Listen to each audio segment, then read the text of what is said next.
Hi, I'm Jessica Elaine. It's lovely to see you, I said, eyeing the flickering candles. But these might not be safe to leave burning without supervision. My mother-in-law, Elaine, was busy placing yet another candle on the shelf above our new stove. Oh, Jessica, darling, these are perfectly safe. I've done this 1,000 times at my house, she waved off my concern dismissively. Mark, caught between his mother's habits and my caution, tried to ease the tension. Mom, Jess is probably right. We shouldn't take any risks in the new kitchen. Elaine looked at us with a tight smile. It's just for tonight's dinner. The candles make everything feel so much more welcoming. The evening unfolded with Elaine's usual flair. Guests arrived, charmed by the soft candlelight and her extravagant decorations. Claire and Tom, our neighbors, entered looking around with a mix of admiration and concern. "Isn't this a bit much, Jess?" Claire whispered as she hugged me hello. I sighed. I tried to talk her out of it. Tom, overhearing, grinned. Elaine never knows when to stop. Remember the Christmas lights fiasco? I chuckled, recalling the neighborhood blackout caused by Elaine's over-the-top holiday display. Dinner was lively, the table buzzing with conversation and laughter.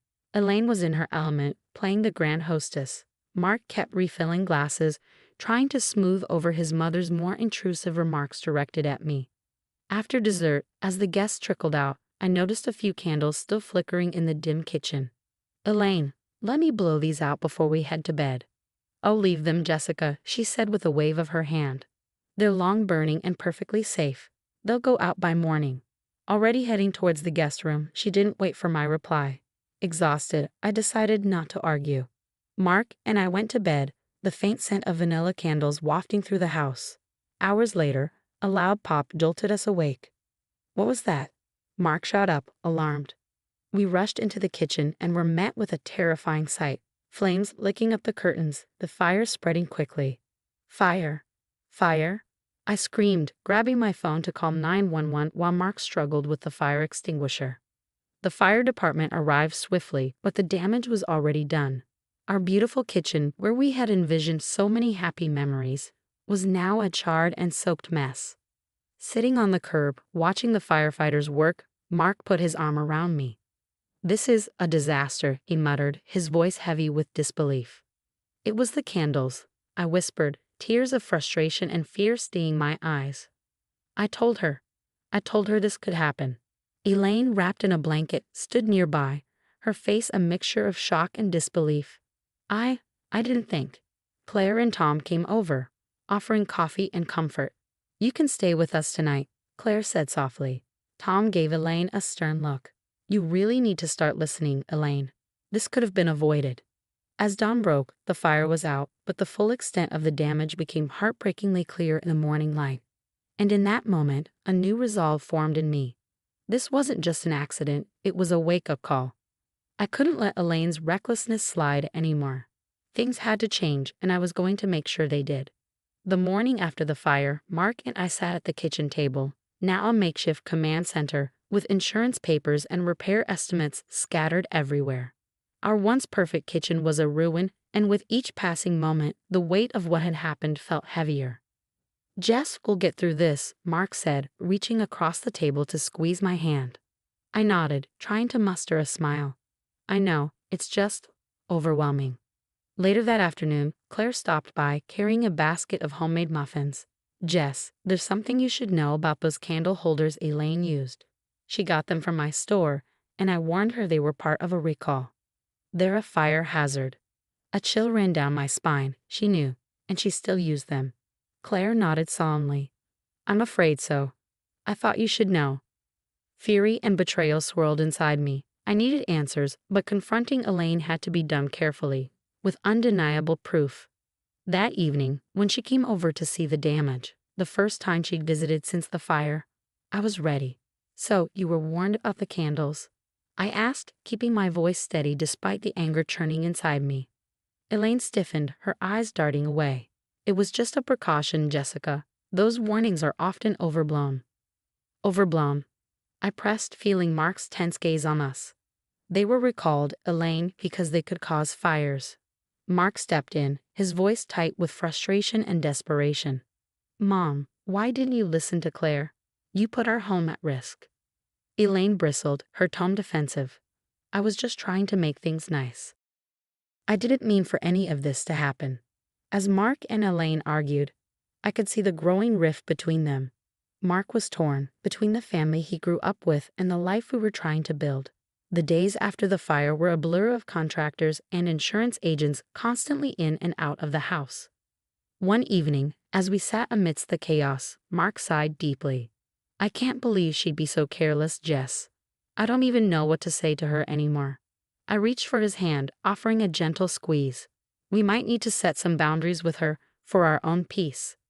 He sighed again, nodding. Yeah, I think you're right. It's just hard, you know. She's my mom. As weeks passed, our focus shifted from rebuilding the kitchen to trying to salvage our relationships. But the strain was palpable. Conversations with Elaine became increasingly sparse and tense. She remained defensive, unwilling to fully acknowledge her role in the disaster. Each day brought new challenges, and it became clear that the incident had changed everything. Our lives would never be the same. One evening, weeks after the fire, Claire, Tom, and I huddled in our living room, quietly discussing what needed to be done.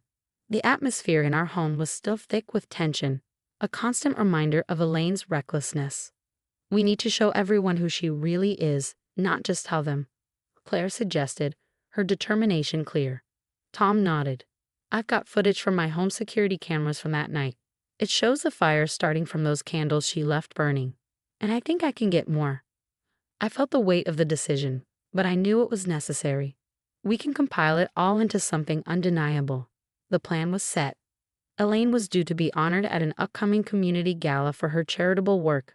A perfect opportunity, given her love for public acclaim.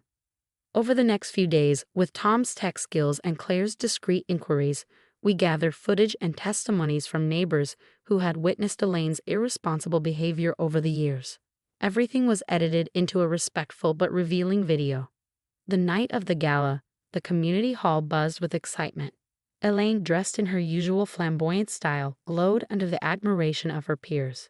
Mark and I arrived just in time, my stomach a knot of nerves as the honorary mentions began. When Elaine stepped up to receive her accolades, ready to bask in the glow of her supposed selflessness, the lights dimmed. The video began. At first, it showed Elaine at various community events, smiling and shaking hands. But soon the tone shifted. The video cut to the night of the fire, flames visibly flickering in the windows of our home. Next came footage of Elaine being warned by Claire at the store, dismissing the recall with a careless wave of her hand. The room grew silent, tension filling the air as the video played on, revealing not only the fire but other incidents, Elaine's reckless comments at meetings, her negligence at public events. It painted a damning picture of chronic disregard for others' safety. When the lights came back on, Elaine stood frozen. Her face was pale, her eyes darting around the room, searching for support, but the murmurs had already started, growing louder as people expressed their shock and disbelief. How could she be so careless? I can't believe she knew about the risks. Elaine tried to speak, her voice shaky. This isn't the whole story. I've always had the best intentions. The crowd's warm smiles turned cold as the reality of Elaine's negligence sank in. People she had known for years began to turn their backs, whispering about the deception. Claire leaned over to me. It needed to be done, Jess. Now everyone knows. Tom added, she can't brush this off, not this time. Mark stood beside me, a mixture of relief and sadness on his face. I'm sorry it came to this, Jess, but maybe now Mom will realize she needs to change. As we left the gala, the weight of our actions hung heavily on us. Exposing the truth brought relief, but the fallout was bittersweet. Elaine was held accountable, but at a cost. The streets were quiet as we drove home, reflecting our own conflicted emotions. Yet, I knew we had set necessary change in motion. In the months following the gala, the ripple effects of Elaine's exposure were profound. The once vibrant woman, who had always charmed her way through any misstep, now faced a reality she never anticipated. Mark's father, long blinded by his affection for her, was finally confronted with the full extent of her negligence. Disheartened and disillusioned, he made the heart-wrenching decision to separate from Elaine. This shift was more than emotional, as struck a critical blow to her lifestyle. Without his financial support, Elaine was forced to downsize drastically.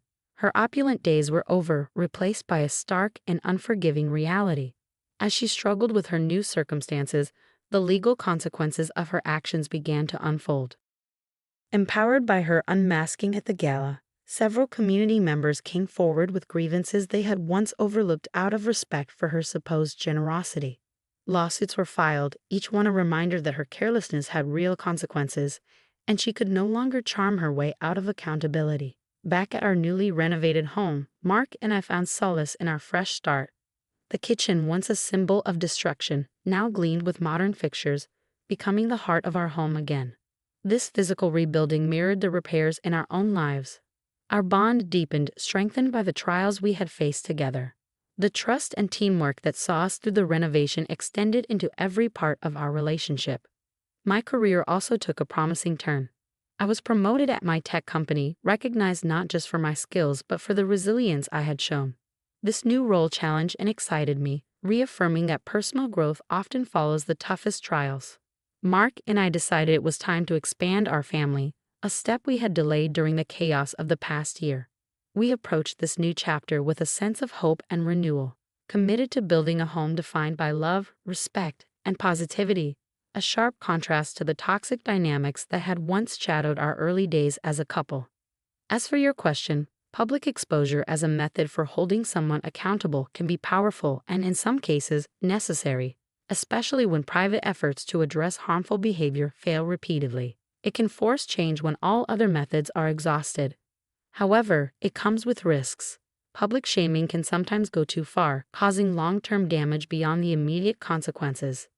It can strip away the opportunity for redemption or rehabilitation, turning a person's mistake into a lifelong mark of shame. While it may feel justified in extreme cases, it's important to consider whether the goal is justice or revenge, and to ensure that the person has the opportunity to learn, grow, and change.